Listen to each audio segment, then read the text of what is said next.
यदि आपको परमेश्वर को जानना है, जो मैं आपको बोल रहा हूँ कि आज बहुत से लोग परमेश्वर को गलत तरीके से दर्शाते हैं, गलत तरीके से पेश करते हैं कि परमेश्वर क्रोधी परमेश्वर है, न्यायी परमेश्वर है, दंड देने वाला परमेश्वर है।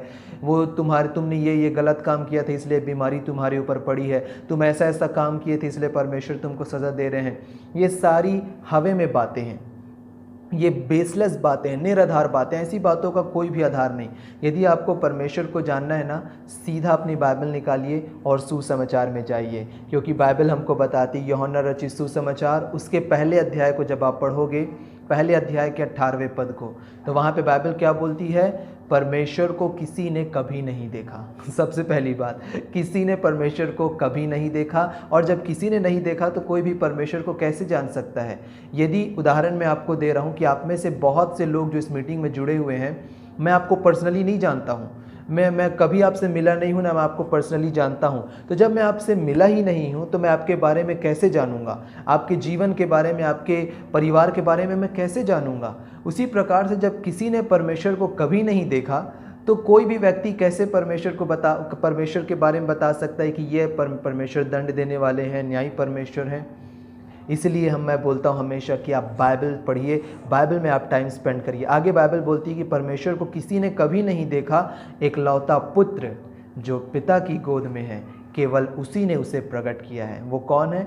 हमारे प्रभु यीशु मसीह। तो प्रभु यीशु मसीह ने परमेश्वर को मेरे और आपके लिए प्रकट किया कि परमेश्वर पिता कैसे हैं, उनके मन में हमारे लिए क्या भरा हुआ है, परमेश्वर की क्या इच्छा है, परमेश्वर हमारे साथ कैसा व्यवहार करते हैं। सारी चीज़ों को आप देखिए। और स्पेशली जब आप सुसमाचार में आप जाओगे ना, तो यीशु ने परमेश्वर के हृदय को पूरा प्रकट कर दिया। ध्यान दीजिए कि परमेश्वर को किसी ने कभी नहीं देखा, यीशु मसीह है जो परमेश्वर को प्रकट करने के लिए आए, परमेश्वर को वो रिवील किए। प्रभु यीशु मसीह वो 100% गॉड है, पर वो मनुष्य बन करके आए। सो हम इस बात को भी क्लियर जानते हैं कि प्रभु यीशु मसीह 100% मनुष्य थे, ह्यूमन थे। तो प्रभु यीशु मसीह हमारे समान थे, वो हमारे समान परखे गए। तो जब आप यीशु की सेवकाई को जब आप सुसमाचार में देखोगे तो आपको एक भी जगह पे नहीं मिलेगा कि प्रभु यीशु मसीह ने किसी भी पापी को, किसी भी चुंगी लेने वाले को, किसी भी वेश्या को, किसी भी गंदे आदमी को जिसके जीवन में गलतियां हैं, बीमारी है, कभी भी प्रभु ने उसे डांटा होगा। तो स्पेशली मैं आपको बताना चाहता हूं वो लकवे का रोगी। जब आपको मालूम होगा जो लकवे का रोगी, जिसको उसके 4 दोस्त ने, जो उसके दोस्त थे, उसको खाट में से लेकर के छत को खोल करके उसे नीचे लाए क्योंकि भीड़ वहाँ पे बहुत थी। तो प्रभु यीशु मसीह ने उसे क्या बोला? प्रभु यीशु मसीह ने उस व्यक्ति को बोला कि तेरे पाप क्षमा हुए। सबसे पहली लाइन प्रभु यीशु मसीह ने उसे बोली कि तेरे पाप क्षमा हुए।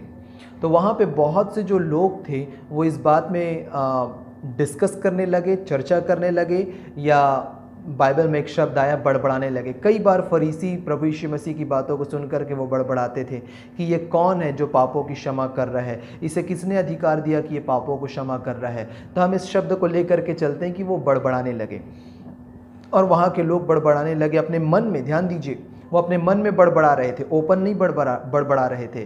प्रभु यीशु मसीह, बाइबल बताती है, उनके मन की बातों को जान करके यीशु ने बोला कि क्या कहना भला है, क्या कहना भला है, यह कि तेरे पाप क्षमा हुए, या यह कि अपनी खाट उठा और चल फिर। मैं आपको बताना चाहता हूँ कि प्रभु यीशु मसीह इस बात को वो कहना चाह रहे थे उस व्यक्ति से कि ये जो तेरी बीमारी है, ये जो तेरा लकवे का रोग है, मैं विश्वास करता हूँ कि बहुत से लोग वहाँ पे जो रहे होंगे, क्योंकि जो फरीसी लोग थे उनमें से कुछ रब्बाई थे। रब्बाई का मतलब होता है, रब्बी हमें हमारी हिंदी बाइबल में लिखा हुआ है, रब्बी का मतलब वो होता है वो व्यक्ति जो टीचर है, जो व्यवस्था में, जो व्यवस्था आप जानते हैं उत्पत्ति से लेकर के व्यवस्था विवरण की जो 5 पुस्तकें हैं उसको इब्रानी में टोरा बोला जाता है। तो रब्बाई जो होते हैं वो टोरा की एक एक लाइन को वो जानते हैं, एक एक चीज़ों को वो जानते हैं। तो बाइबल हमको बताती है कि जो रब्बाई होते हैं वो रब्बाई वो होते हैं जो कि पूरे मास्टर्स होते हैं परमेश्वर के वचन में, क्योंकि व्यवस्था जो है परमेश्वर के वचन में इंक्लूडेड है, उत्पत्ति से लेकर के व्यवस्था विवरण तक। तो वो उसमें मास्टर थे रब्बाई लोग। तो वो व्यवस्था के अनुसार जब उस व्यक्ति का आकलन कर रहे थे, तो मैं विश्वास करता हूँ कि वो हमेशा इस बात को बोलते रहे होंगे कि देख, तू लकवा है, तो तेरे जीवन में लकवे की बीमारी है, मेरे को लगता है कि परमेश्वर ने तुझे दंड दिया है, परमेश्वर की मार तुझको पड़ी है, क्योंकि तूने कुछ पाप किया होगा, तूने कुछ गंदा काम किया होगा, तूने ये किया होगा, वो किया होगा, तेरे माता पिता ने पाप किया होगा, तेरे परिवार में कोई पाप किया होगा, इसलिए आज तू लकवे का रोगी है। इस प्रकार से वो परमेश्वर को गलत तरीके से दर्शा करके उस व्यक्ति के ऊपर सारे बर्डन को, सारे बोझ को उस व्यक्ति के ऊपर डालते थे कि तूने गलत काम किया है। यीशु मसीह के मुंह से जो पहला शब्द निकला वही शब्द था कि तेरे पाप क्षमा हुए। मतलब यीशु मसीह ने उस व्यक्ति को ये डिमॉन्स्ट्रेट किया, ये दर्शाया, यीशु ने उस व्यक्ति को ये बताया, उस लकवे के रोगी को, कि तेरे पाप क्षमा हुए। मतलब ये जो तेरी बीमारी है, ये तेरा लकवे का रोग है, ये परमेश्वर की ओर से नहीं है। एक पल के लिए भी ये मत सोचना कि तूने गलत काम किया है, तूने पाप किया है, इसलिए तेरे ऊपर आकर के ये पाप लग गया या ये बीमारी तेरे ऊपर आकर के लग गई। नहीं, यीशु ने सबसे पहले उसके अंदर का जो रोग था, आज बहुत से लोग जो होते हैं वो अंदर से बीमार हैं, और जब अंदर से बीमार है तब जाकर के वो आउटवर्ड शरीर में वो बीमारी आती है। आज बहुत से लोगों को सोचने की बीमारी है कि मैं बीमार हूँ, तकलीफ़ ये है। और यदि बहुत से लोग जो होते हैं वो ऊपर से ये नहीं दर्शाते कि परमेश्वर मुझसे क्रोधित है, पर मन में कहीं ना कहीं ये डर रहता है। मैं विश्वास करता हूँ कि उस लकवे के रोगी का मन में भी, लकवे के रोगी के मन में भी परमेश्वर के प्रति डर था कि मैं कुछ पाप किया हूँ, इसलिए परमेश्वर मुझे दंडित कर रहे हैं। यीशु ने सबसे पहले उसके मन की बीमारी को यीशु ने चंगा किया।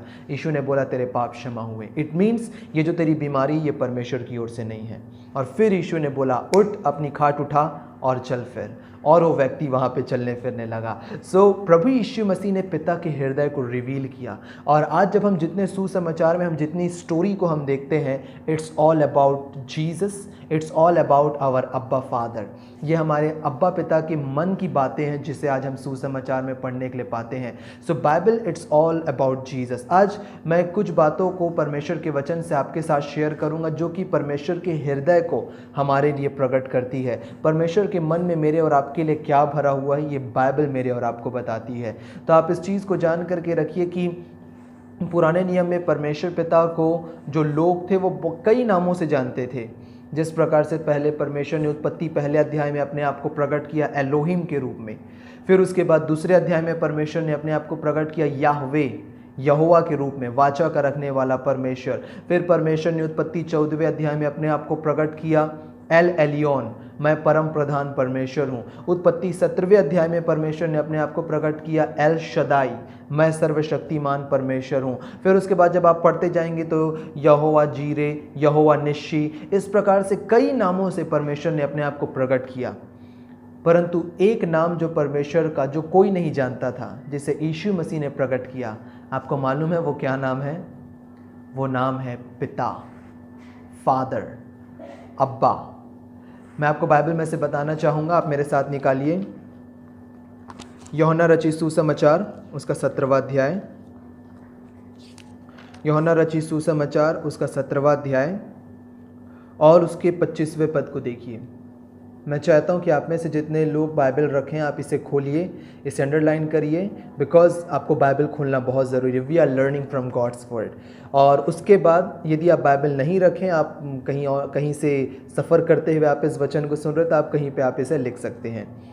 तो 17वें अध्याय के 25वें पद में लिखा हुआ है कि हे धार्मिक पिता, संसार ने मुझे नहीं जाना परंतु मैंने तुझे जाना, और इन्होंने, मतलब मैं और आप, प्रभु यीशु मसीह हमारी बात कर रहे हैं, और इन्होंने भी जाना कि तू ही ने मुझे भेजा है। अभी जैसे हमने यूहन्ना पहले अध्याय में हमने क्या देखा कि एकलौता पुत्र जो पिता की गोद में है, केवल उसी ने उसे प्रकट किया है। तो हम जान रहे हैं कि यीशु मसीह परमेश्वर की ओर से हैं, यीशु मसीह परमेश्वर के पुत्र हैं। यीशु मसीह हमारे पापों के लिए इस पृथ्वी पर आए, हमारे पापों के लिए वो मारे गए, गाड़े गए और तीसरे दिन मृतकों के बंधन में से जी उठे। वी नो दिस, और हम इस पर विश्वास करते हैं। 26वें पद में बाइबल बोलती है, यीशु मसीह बोल रहे हैं, मैंने तेरा नाम उनको बताया है और बताता रहूँगा कि जो प्रेम तुझको मुझसे था वह उनमें रहे और मैं उनमें रहूँ। तो प्रभु यीशु मसीह बोल रहे कि मैंने तेरा नाम उन्हें बताया है। तो ये क्या नाम है? ये नाम है पिता। जब आप इस पूरी प्रार्थना को जब आप पढ़ोगे, ये प्रभु यीशु मसीह की महायाजकी प्रार्थना है। यूहन्ना 17वां अध्याय, the high priestly prayer of Jesus. तो प्रभु यीशु मसीह ने हाई प्रीस्टली प्रेयर, महायाजकी प्रार्थना को जब यीशु ने शुरू किया तो उस महायाजकी प्रार्थना में 17 के तीसरे पद में ही प्रभु यीशु मसीह ने क्या बोला? अनंत जीवन क्या है? अनंत जीवन यह है कि वे तुझ एकमात्र सच्चे परमेश्वर को और प्रभु यीशु मसीह को जिसे तूने भेजा है जाने। आज मैं और आप हम क्या कर रहे हैं? आज हम एकमात्र सच्चे परमेश्वर को और अपने उद्धारकर्ता परमेश्वर के पुत्र प्रभु यीशु मसीह को हम जान रहे हैं, प्रभु यीशु मसीह को पहचान रहे हैं, यीशु के बारे में हम सीख रहे हैं पवित्र आत्मा की अगुवाई में। सो हम क्या कर रहे हैं? We are receiving the everlasting life. हम अनंत जीवन को हम रिसीव कर रहे हैं। तो प्रभु यीशु मसीह परमेश्वर को प्रकट करने के लिए आए, उनके नाम को वो प्रकट करने के लिए आए, और वो नाम है अब्बा, पिता। इसे ग्रीक में, यूनानी में इसे बोला जाता है पाटेर। पर जब आप पढ़ोगे रोमियो की पत्री और उसके 8वें अध्याय में, वहाँ पे लिखा हुआ है रोमियो 8वें अध्याय के आई बिलीव 15वें पद में, आप अपनी बाइबल में से इसे देख लीजिए। यहाँ पे लिखा हुआ है रोमियो 8 के 15 में, क्योंकि तुमको दासत्व की आत्मा नहीं मिली है कि फिर भयभीत हो, परंतु लेपालकपन की आत्मा मिली, जिससे हम हे अब्बा, हे पिता कहकर पुकारते हैं। ध्यान दीजिए कि पुराने नियम में जो इस्राएली लोग थे उनके पास दासत्व की आत्मा थी। दासत्व की आत्मा मतलब क्योंकि वो 400 वर्ष तक वो मिस्र देश में रहे, और मिस्र देश में वो कैसे रहा करते थे? मिस्र देश में वो एक लेबर के समान रहा करते थे, एक मजदूर के समान रहा करते थे, और मजदूर के उनसे मजदूरी कराई जाती थी। वो वहाँ पे दास थे, इसलिए बाइबल में शब्द आया दासत्व की आत्मा। वो वहाँ पे दास थे, और जो फ़िरौन था और उसके साथ ही साथ जितने मिस्री लोग थे वो उन्हें मारते थे, उन्हें प्रताड़ित करते थे और उनको उपयोग करते थे। आप इमेजिन कर सकते हैं, उपयोग करने का मतलब होता है घर बनाने के रूप में, कंस्ट्रक्शन कराने के रूप में, खेती कराने के रूप में। तो वो एक मजदूर के रूप में उन्हें उपयोग करते थे। तो ध्यान दीजिए, उनके पास लेपालकपन की आत्मा नहीं परंतु दासत्व की आत्मा थी। वो हमेशा परमेश्वर को एक दूर से देखते थे कि he is a Holi God, that he is. मैं ये नहीं बोल रहा कि परमेश्वर पवित्र नहीं है, परमेश्वर परम पवित्र परमेश्वर है, the Holi Trinity God, thrice Holi God, कोई डाउट नहीं। परंतु परमेश्वर ने, वो हमेशा चाहते थे कि परमेश्वर का मेरे और आपके साथ एक रिलेशनशिप रहे, एक रिश्ता रहे। तो रिलेशनशिप कैसे रहेगा? रिलेशनशिप जब तक यदि आप परमेश्वर से आप डर रहे हो तो आप कभी भी अपनी बातों को आप परमेश्वर से नहीं बताओगे। परमेश्वर से आप कभी भी अपने मन की बातों को शेयर नहीं करोगे यदि आप परमेश्वर से आप डर रहे हो। परमेश्वर रिश्ता चाहते हैं, रिलेशनशिप चाहते हैं। परमेश्वर एक जनरल ये नहीं चाहते लीगलिज्म जैसे हम बोलते हैं कि तुम बाइबल पढ़ो, बाइबल का ज्ञान रखो और मुझसे दूर रहो। नहीं, ही वॉन्ट्स रिलेशनशिप। आपको बाइबल भले ही थोड़ी सी आती हो, थोड़ी सी बाइबल की बातों को आप जानते हो, लेकिन आपके पास ये प्रकाशन है, आपके पास ये रेवलेशन है कि परमेश्वर पिता मेरे अब्बा पिता हैं। तो ये एक बहुत अद्भुत रिलेशनशिप है। मैं आपको बताना चाहता हूँ, बाइबल बोलती है रोमियो 8 के 15 में कि हमको दासत्व की आत्मा नहीं मिली है कि हम फिर से डरें।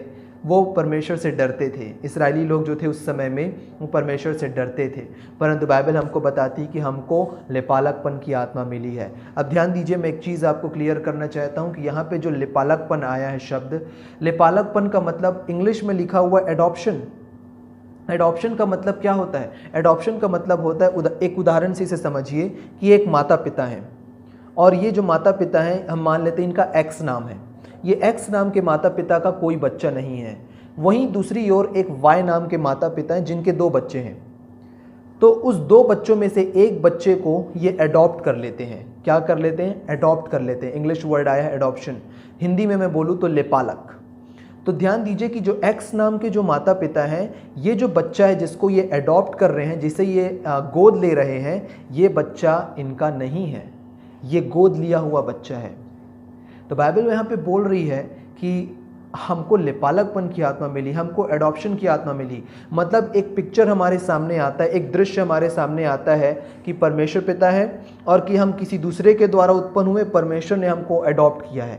कुछ इस प्रकार का दृश्य आता है जब हम इसे पढ़ते हैं। तो मैं आपको क्लियर करना चाहता हूँ कि ऐसा नहीं है। इसलिए हमको ज़रूरी है कि हम परमेश्वर के वचन को जो ओरिजिनल में लिखा गया है हम उसे देखें। लेपालकपन के लिए इंग्लिश में जो एडॉप्शन है, जो यूनानी शब्द आया है, वो यूनानी शब्द है हॉइस्थीसिया। हियोस्थीसिया, हॉइस्थीसिया का मतलब होता है, जो शब्द यूनानी शब्द, इसका मतलब होता है सनशिप इंग्लिश में, और हिंदी में होता है पुत्रत्व की आत्मा। इसीलिए मैं हमेशा बोलता हूँ कि जब आप हमको कि बाइबल की गहराई में जाना है तो हमको इन वर्ड्स को देखने की ज़रूरत है, क्योंकि बाइबल को लोगों की समझ के अनुसार आसान करने के लिए उसे इजी लैंग्वेज में ट्रांसलेट किया गया। जैसे आप देखोगे कि सबसे पहले आया किंग जेम्स वर्जन, 1611 में किंग जेम्स ने ट्रांसलेट कराया था। उसके बाद आया न्यू किंग जेम्स वर्जन, उसको थोड़ा और इजी किया गया। फिर उसके बाद आया न्यू इंटरनेशनल वर्जन, और इजी किया गया। उसके बाद आया टुडेज इंग्लिश वर्जन, उसको और इजी किया गया। उसी प्रकार से हमारे हिंदी में भी पहले आती थी किंग जेम्स वर्जन की बाइबल हिंदी में, और अभी जो आ रही बाइबल वो है न्यू किंग जेम्स वर्जन। ये जो मैं रखा हूँ, जो आप अपने हाथ में लाल बाइबल रखें, ये न्यू किंग जेम्स वर्जन है। इसे थोड़ा सा और सरल बनाया गया है अनुवाद की दृष्टिकोण से कि लोग आसानी से इसे समझ सकें। तो वहाँ पे जो शब्द आया है लेपालकपन, उसका सही मतलब है पुत्रत्व की आत्मा। तो पुत्रत्व की आत्मा मतलब हम परमेश्वर के द्वारा उत्पन्न हुए हैं। इसी में जब आप पढ़ोगे रोमियो 8वें अध्याय में, तो बाइबल बोलती है कि जितने परमेश्वर की आत्मा के चलाए चलते हैं वे परमेश्वर के पुत्र हैं। मतलब we are born of the spirit of God. हम परमेश्वर की आत्मा के द्वारा उत्पन्न हुए हैं और परमेश्वर की आत्मा के चलाए चलते हैं, और परमेश्वर की आत्मा हम में है। तो जब हम परमेश्वर के द्वारा उत्पन्न हुए मतलब हम में पुत्रत्व की आत्मा है। और आगे बाइबल बोलती है इसीलिए जब हम में पुत्रत्व की आत्मा है, हम हे अब्बा और हे पिता कह करके पुकारते हैं। हे अब्बा, हे पिता। अब ध्यान दीजिए कि यहाँ पे पिता के लिए जो ग्रीक वर्ड आया वो है पाटेर, पर जो अरामी शब्द आया है वो शब्द है अब्बा। यहाँ पे बहुत इंटरेस्टिंग बात है प्रिय भाई और बहनों की पवित्र आत्मा ने यहाँ पे जो शब्द है अब्बा, पवित्र आत्मा ने इस शब्द का अनुवाद नहीं किया। पवित्र आत्मा ने इस शब्द को ट्रांसलेट नहीं किया। जैसा अरामी में था अब्बा, उसी को पवित्र आत्मा यहाँ पे लिख दिए हैं। पवित्र आत्मा इसको अनुवाद नहीं किए। क्यों? क्योंकि आज भी जब आप इज़राइल जाओगे तो इज़राइल में आपको देखने को मिलेगा कि आज भी जो यहूदी बच्चे रहते हैं, जो स्ट्रीट्स में आपको दिखेंगे, सड़कों किनारे किनारे जो खेलते रहते हैं, वहाँ पे जो पिता होते हैं उनको हमारे हिंदी में, हमारे इंडिया में पिता बोला जाता है, परंतु इज़राइल में अब्बा बोला जाता है। और अब्बा एक बहुत ही इंटीमेट शब्द है। जब आप इस शब्द के बारे में स्टडी करोगे अब्बा के बारे में, ये एक बहुत इंटीमेसी का शब्द है, आत्मीयता का शब्द है। परमेश्वर के एक अद्भुत प्रेम को ये दर्शाता है।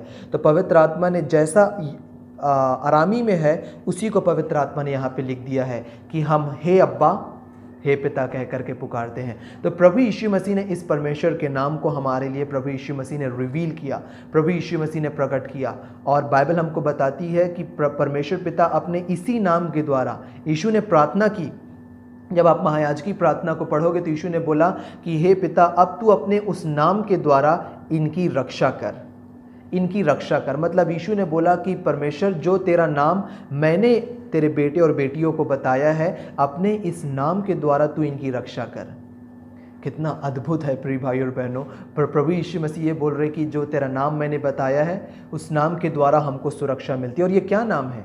पिता, अब्बा। तो ये जो शब्द है ये बहुत आत्मीयता को दर्शाता है। मैं आपको बताना चाहता हूँ, आप में से बहुत से पेरेंट्स मुझे इस बात को सुन रहे हैं, इस प्रीचिंग्स को सुन रहे हैं, और आप इस चीज़ को प्रैक्टिकली आप जानते हैं कि यदि आपके बेटे और बेटियों को किसी प्रकार की तकलीफ होती है, परेशानी होती है, तो उनके बोलने से पहले आप उनकी समस्या का समाधान निकालते हैं। उनके मांगने से पहले उनकी ज़रूरतों को आप पूरा करते हैं। इस सेम प्रिंसिपल को आप परमेश्वर पिता के साथ लगा करके देखिए। प्रभु यीशु मसीह ने बहुत सुंदर इस बात को बोला कि यदि तुम बुरे होकर अपने बच्चों को अच्छी वस्तुएं देना जानते हो तो तुम्हारा पिता क्यों कर, क्या बोला यीशु ने? तुम्हारा पिता। ध्यान दीजिए, अब आप कोई साधारण व्यक्ति नहीं हो, अब आप परमेश्वर के बेटे हो। यीशु मसीह बोल रहे तो तुम्हारा पिता अपने मांगने वालों को अच्छी वस्तुएं क्यों ना देगा। लूका रचित सुसमाचार में इसी चीज़ को यीशु मसीह ने बोला कि तुम में से कौन ऐसा है कि जिसका बेटा मछली मांगे तो तुम उसे सांप दो, रोटी मांगे तो उसे पत्थर दो। जब तुम बुरे होकर अपने बच्चों को अच्छी वस्तुएं देना जानते हो तो तुम्हारा स्वर्गीय पिता क्यों कर अपने मांगने वालों को पवित्र आत्मा ना देगा। जस्ट थिंक कि यीशु मसीह ने वो नाम हमको प्रकट किया है, वो नाम है अब्बा पिता। यदि आपको अभी भी तकलीफ हो रही है, आप चिल्लाइए अब्बा पिता मुझे ये तकलीफ हो रही, दैट्स इट। वो स्वर्ग छोड़ करके जब अपने प्रिय पुत्र को हमारे लिए भेज दिए, तो क्या इस छोटी सी तकलीफ को हमारे जीवन से दूर नहीं करेंगे? डेफिनेटली दूर करेंगे। और आज आई बिलीव कि ये प्रकाशन को, इस बात को परमेश्वर पिता चाहते हैं कि आपके जीवन में जड़ पकड़े, आपके जीवन में ये वचन स्ट्रांगली हो कि आप परमेश्वर को पहचानो कि वो, इससे पहले कि वो परमेश्वर हैं, वो मेरे और आपके अब्बा पिता हैं। मैं परमेश्वर को मैं अपने पर्सनल लाइफ का बताऊं, मैं जान रहा हूं कि वो परमेश्वर हैं, he is a Holi God. पर उससे पहले मैं परमेश्वर को अपने अब्बा पिता के रूप में देखता हूं कि वो मेरे अब्बा पिता हैं, वो मुझसे प्रेम करते हैं, उनका अनुग्रह मेरे ऊपर है, उनकी आशीष मेरे ऊपर है। और यदि मेरे से 10 गलती होगी या मैं कहूँ 100 गलती होगी, फिर भी वो मुझे कभी सज़ा नहीं देंगे, क्योंकि वो मेरे लिए अपने प्यारे बेटे को दे दिए और मेरे सारे सज़ा को प्रभु यीशु मसीह अपने ऊपर ले लिए। बाइबल इसे बहुत सुंदर बोलती, जब आप पढ़ोगे रोमियो की पत्री उसके 8वें अध्याय के 32वें पद में, रोमियो 8वां अध्याय और उसके 32वें पद में जब आप पढ़ोगे तो वहाँ पे बाइबल बोलती है कि जिसने अपने निज पुत्र को, ध्यान दीजिएगा, जिसने अपने निज पुत्र को हमारे लिए ना रख छोड़ा वरन उसे हम सबके लिए दे दिया, तो क्या वो प्रभु यीशु मसीह के द्वारा, वहाँ पे प्रभु यीशु मसीह में नहीं लिखा हुआ है पर मैं आपको समझाने के लिए बोल रहा हूँ, परंतु वह उसमें हमें और भी वस्तुएं ना देगा। मतलब परमेश्वर पिता जब अपने निज पुत्र को, प्रभु यीशु मसीह को हमारे लिए दे दिए, तो क्या वो यीशु में हमें अन्य वस्तुएं नहीं देंगे? डेफिनेटली देंगे। परमेश्वर के लिए सबसे बड़ी जो चीज़ है ना, वो प्रभु यीशु मसीह हैं। तो जब परमेश्वर यीशु मसीह को हमारे लिए ना रख छोड़े, तो क्या परमेश्वर पिता प्रभु यीशु मसीह में हमें अन्य वस्तुएं नहीं देंगे? चंगाई है, भरपूरी का जीवन है, पापों की क्षमा है। इस पद को आप मेमोराइज करिए, इस पद को आप याद करके रखिए। मैं चाहूँगा कि आप अपनी बाइबल में देख लें जल्दी से, रोमियो 8 का 32। ये बहुत ही पावरफुल वर्स है परमेश्वर के वचन से, कि आप इसे मनन करिए। रोमियो 8 के 32 में, जिसने अपने निज पुत्र को भी न रख छोड़ा परंतु उसे हम सबके लिए दे दिया, वह उसके साथ यीशु मसीह में, प्रभु यीशु मसीह में और सब कुछ क्यों न देगा? Question mark. अब मुझे बताइए कि क्या चंगाई यीशु मसीह से बड़ी है? नहीं।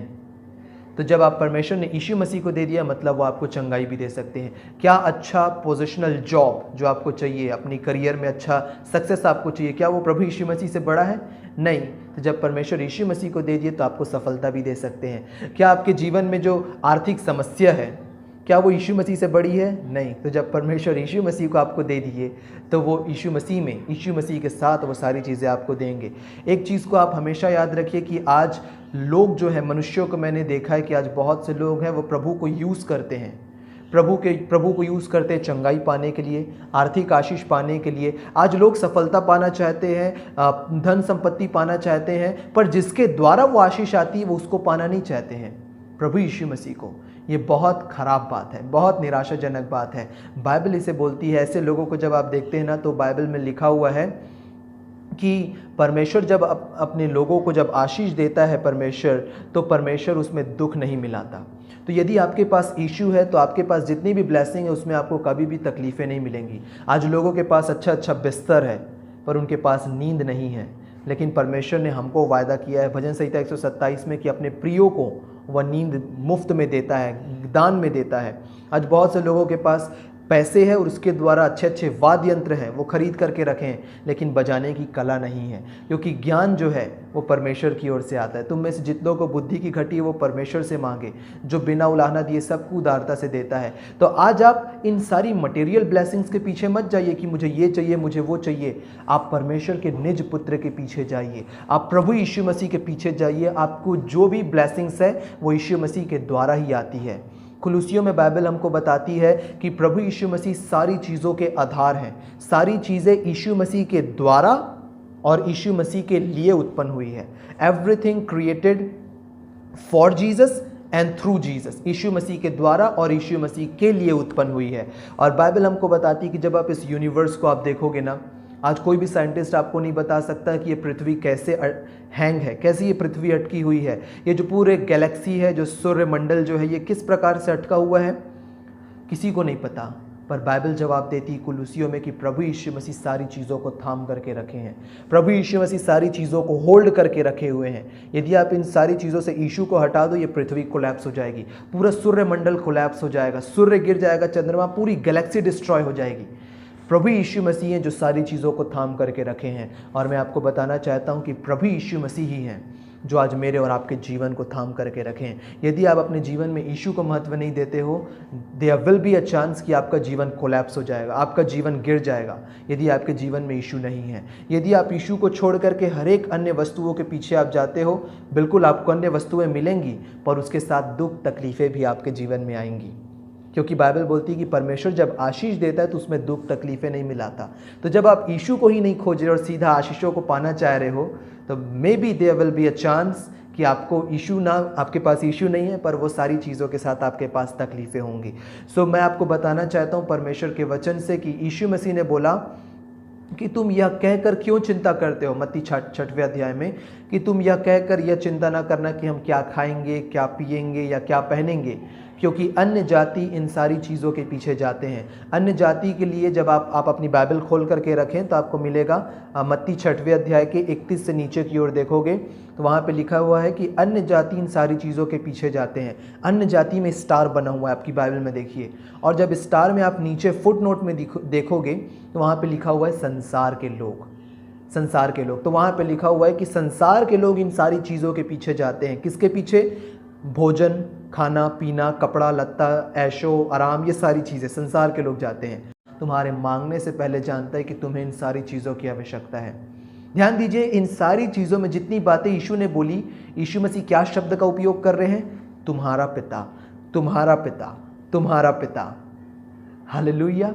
व्हाट जीसस इज सेइंग, वो परमेश्वर को रिवील कर रहे हैं, वो अब्बा पिता को प्रकट कर रहे हैं। और यीशु मसीह ये नहीं बोल रहे कि मेरा पिता, मेरा पिता, दैट ही इज। यीशु मसीह हमेशा परमेश्वर के प्यारे बेटे हैं और परमेश्वर पिता यीशु मसीह के पुत्र, यीशु मसीह के पिता हैं, अब्बा पिता हैं। प्रभु यीशु मसीह मेरे और आपके लिए रिवील कर रहे हैं कि तुम्हारा स्वर्गीय पिता। अब तुम साधारण नहीं हो। यदि आज आप यीशु मसीह पर विश्वास कर लिए हो, अब आप साधारण नहीं हो, अब आप परमेश्वर के बेटे और परमेश्वर की बेटियां। और ये यीशु मसीह बोल रहे हैं, तुम्हारा स्वर्गीय पिता मांगने से पहले जानता है कि तुम्हें इन सारी चीज़ों की आवश्यकता है। और यीशु ने बोला, इसलिए तुम पहले परमेश्वर के राज्य और उसके धर्म की खोज करो। मैं इसे बोल चुका हूँ, मैं बता चुका हूँ आपको, फिर से मैं एक्सप्लेन करूँगा कि परमेश्वर के राज्य का मालिक कौन है। बोलिए, परमेश्वर के राज्य का मालिक कौन है? प्रभु यीशु मसीह। परमेश्वर की धार्मिकता कौन है? प्रभु यीशु मसीह। तो यीशु ने क्या बोला? तुम पहले परमेश्वर के राज्य और उसके धर्म की खोज करो। मतलब यीशु मसीह बोल रहे कि तुम पहले प्रभु यीशु मसीह को खोजो, तुम मुझे खोजो पहले, और ये सारी वस्तुएं तुम्हें अपने आप मिल जाएंगी। इंग्लिश में ये और भी क्लियर हो जाता है, and all this things will be added on to you. ये आपके जीवन में जोड़ दी जाएंगी, ये आपको अपने आप मिल जाएंगी। आपको इसके लिए स्ट्रगल करना नहीं पड़ेगा, मेहनत करना नहीं पड़ेगा।